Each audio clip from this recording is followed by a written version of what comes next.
The Jewish people have faced opposition for millennia, but we are winning cases to protect their freedom right here in America. Hi, I'm Stuart Shepard, and this is First Liberty Live. One of our core values here at First Liberty is winning, and we wanted to share with you some of the victories that you have been a part of through your support of First Liberty. It's good to win, and sometimes it's good to step back and see the success of the efforts we've had here. Ryan Gardner is an attorney with us and has been an active part of many of these cases, so we wanted to bring him on to share about these. Hi, Ryan. Hey, happy to be here. Glad that you're here. First, let's talk about Airmont, New York. It's a village of about 10,000 people. It's just north of Manhattan, right there on the New Jersey border. For decades, village officials there have been after the Jewish community. We recently got a victory there. Give me a sense of what we won. Absolutely. So we settled that case, and now the client is free to gather and pray as they see fit, which is huge. And in this case, in so many ways, is emblematic of a lot of the cases that we have around the country. These are simply people who want to gather and pray together and to have that religious community that is so vital for our country. And if it sounds familiar, you may recognize the name Airmont. It's because we won a similar victory for a school in that same community a few years ago. So this has been going on for a long time, and we are so thankful that we got to win for that community there. Just not too far from there, over on Long Island, there's another victory that we had in Atlantic Beach. Tell us about that one. Absolutely. So this case is all about a piece of property located in a tiny little village on Long Island called Atlantic Beach.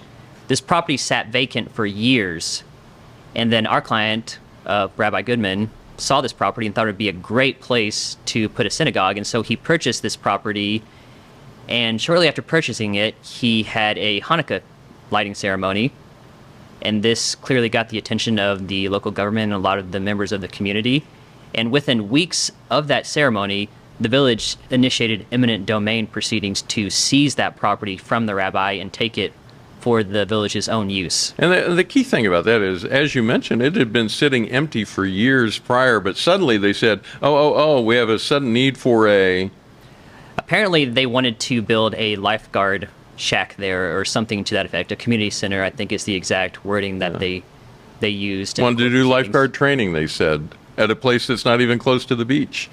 And so what happened is, as soon as those eminent domain proceedings were initiated, that's when First Liberty got involved.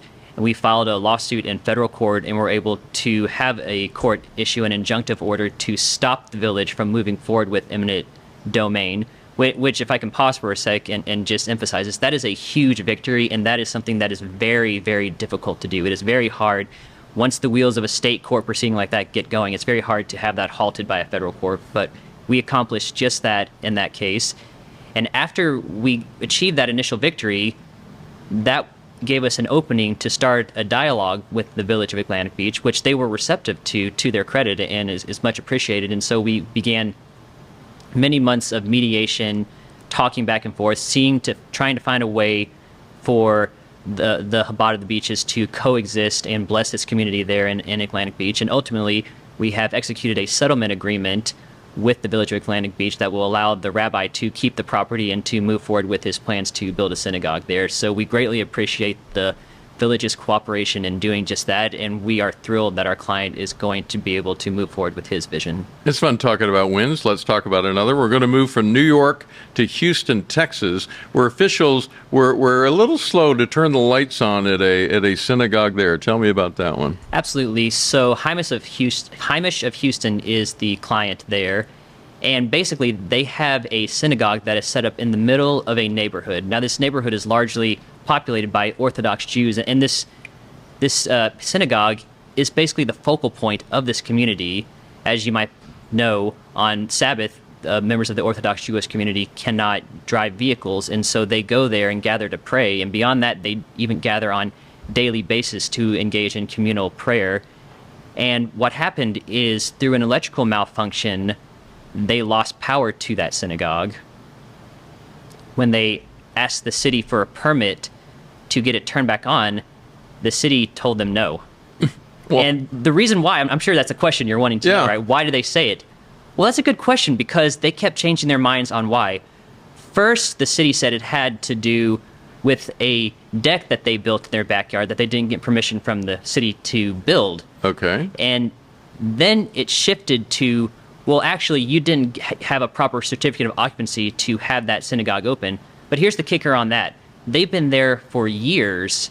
Even beyond that, we've actually filed a lawsuit against the city of Houston on behalf of this very client back in 2020 over that exact issue. As soon as we filed the lawsuit, the city backed down. Yeah.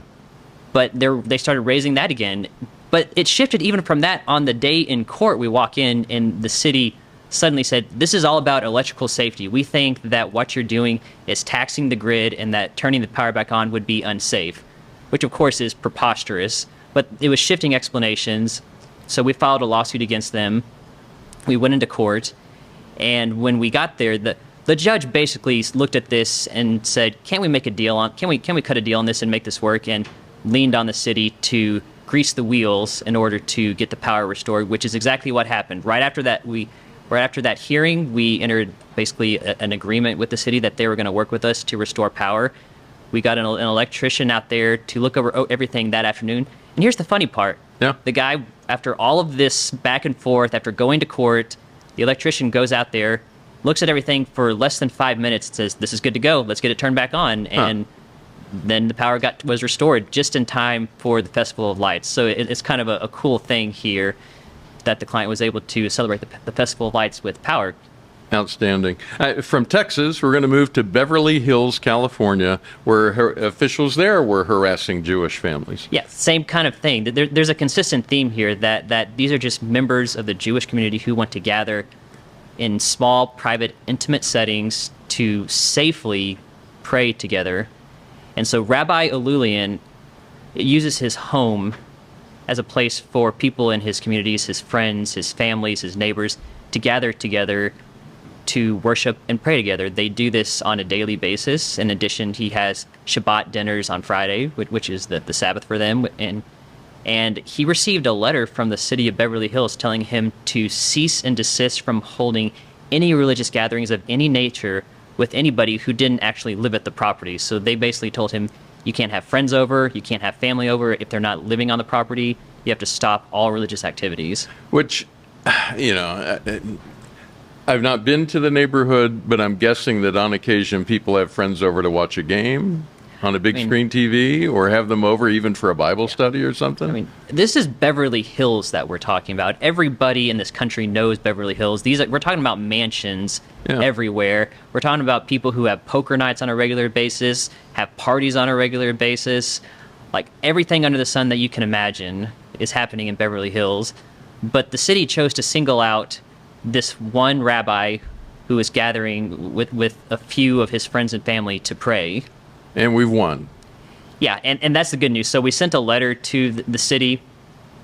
That letter didn't really do the job the first time, so we sent another letter. And the reason we sent that second letter, by the way, is because the law enforcement in Beverly Hills thought it would be a great idea to bust up a 3-year-old's birthday party. You see, in Jewish tradition, reaching the age of 3 is when you cut the hair for the first time, and it's a very sacred religious thing. So the rabbi was gathering for that, and again had law enforcement show up and get onto him because he had one person there with a guitar and a speaker, and apparently that was a problem. And I should mention, by the way, this was happening on Halloween night, so you can imagine all of the parties happening in the mansions around him on Halloween night. After we sent a letter about that incident, I think we finally got through to the city, and they have now withdrawn their initial cease and desist letter, and Rabbi Alulian is now free to continue gathering and praying. It is good to win, and we want to keep winning as we move forward. And we have a case that I'm just learning about out of Hawaii. Tell me about that one. Absolutely. So this case is a lot like the case that we just talked about in Beverly Hills. Rabbi Gerlitsky runs a Chabad house out of his home in Hawaii, and he has received a letter from the county in Hawaii telling him that he cannot do this and he has to stop. And in fact, instead of just stopping there at saying stop doing this, they are fining him daily for continuing to hold these prayer gatherings in his home. So he daily is accruing fines. And so we are looking into options about how to move forward in that matter. But that just demonstrates that the fight is ongoing across the country, especially our friends of the Jewish faith. It seems like in particular they are having a very hard time right now. They are facing a lot of hostility, a lot of resistance. And at a time when members of the Jewish community really want to gather together and circle the wagons because of everything that's happened in 2023 in Israel, they are facing obstacles from that at every turn. Ryan, you have an impeccable resume. You could be working a lot of places, doing a lot of different things. Why is your heart in this? Why do you do this kind of work?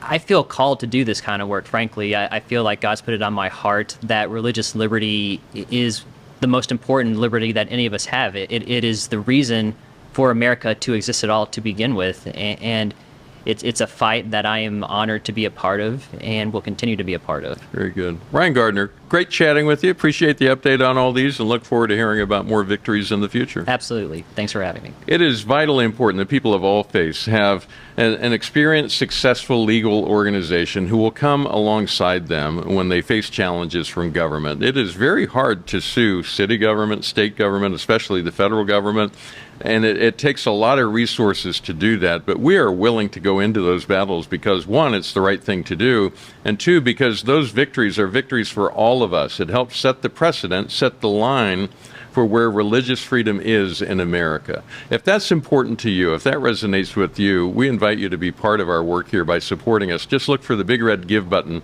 up at the top of the page. First Liberty is fighting for what matters most.